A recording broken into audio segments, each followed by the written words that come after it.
ہاں جی بالکل ناظرین، اس وقت ہم موجود ہیں ایک تاریخی قلعہ جو ہے وہ خیبر، وہاں پر ہم موجود ہیں۔ مدینہ سے ہم تقریباً کتنا سفر کر کے ہیں؟ 200 کلومیٹر مدینہ سے دور 200 کلومیٹر سفر کر کے ہم آپ کو یہ مقام دکھانے آئے ہیں۔ یہ مقام وہ ہے جو کہ نبی اکرم حضرت محمد مصطفیٰ صلی اللہ علیہ وآلہ وسلم نے جو خیبر جو ہے وہ فتح کرنے کے لیے حضرت علی شیر خدا کو اب جرنیل مقرر کیا اور علم جو ہے حضرت علی شیر خدا کے سپرد کیا۔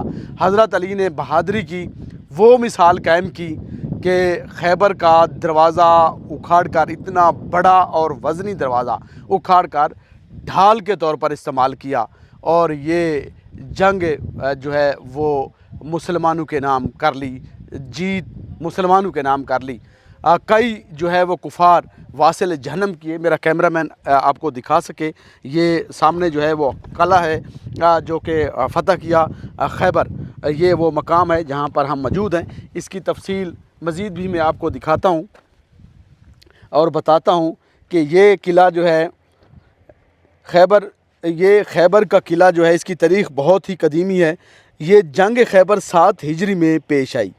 زیادہ تر مورخین کے مطابق یہ واقعہ محرم یا صفر 7 ہجری تقریباً 629 عیسوی میں پیش آیا، اور یہ مناظر ہم آپ کو یہ دکھا رہے ہیں، یہ مناظر خیبر کے ہیں۔ یہ سامنے قلعہ ہے اور قلعہ کا جو ہے مناظر ہم آپ کو دکھا رہے ہیں۔ خیبر میں یہودی قبائل آباد تھے جن کے پاس مضبوط قلعے تھے، اور زرعی زمین بھی انہی کفار کے پاس تھی، اور اس کی جو تفصیل ہے وہ مزید بھی ان قلعوں کو فتح کرنے کے لیے، اور جب کفار نے کفار مکہ کے ساتھ مل کر مسلمانوں کے خلاف سازشیں کی تو غزوہ احزاب اور خندق کے بعد مسلمانوں کے لیے خطرہ کم ہوا، تو حضرت پاک صلی اللہ علیہ وآلہ وسلم حضرت محمد صلی اللہ علیہ وسلم نے خیبر کی طرف پیش قدمی کی تاکہ مدینہ کے خلاف ہونے والی سازشوں کا خاتمہ کیا جا سکے اور انہیں ناکام بنایا جا سکے۔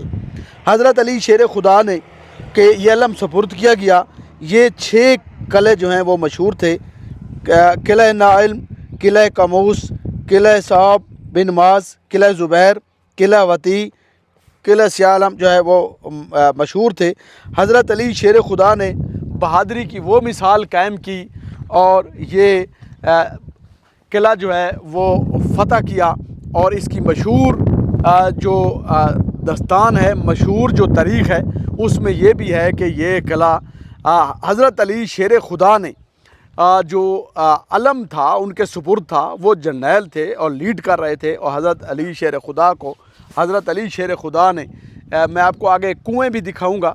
حضرت علی شیر خدا نے خیبر یعنی ان قلعوں کا جو خیبر کا جو دروازہ تھا، اس میں داخلی دروازہ، وہ حضرت علی شیر خدا نے اکھاڑ کر ڈھال کے طور پر جو ہے وہ استعمال کیا اور یہ جنگ جیت لی۔ آج بھی حضرت علی شیر خدا کی تاریخی مثال آج ان کے چاہنے والوں کے لیے اور تمام امت مسلمہ کے لیے ایک روشن مثال ہے۔ اللہ تعالی ہم تمام کو سیرت نبی محمد مصطفیٰ کا رحمت العالمین پر اور حضرت علی شیر خدا کی سیرت پر عمل کرنے کی توفیق عطا فرمائے۔ نئے پروگرام کے ساتھ، نئی ویڈیوز کے ساتھ حاضر ہوں گے۔ اب تک دیجیے گا اسلم بلوچ کو اور اجازت۔ اللہ حافظ۔ یہ میں نے آپ کو تاریخی لحاظ سے خیبر کی سیر کروائی۔ دعاؤں میں یاد رکھنا، ہم آپ کو دعاؤں میں ضرور یاد رکھے ہوئے ہیں۔ اللہ حافظ۔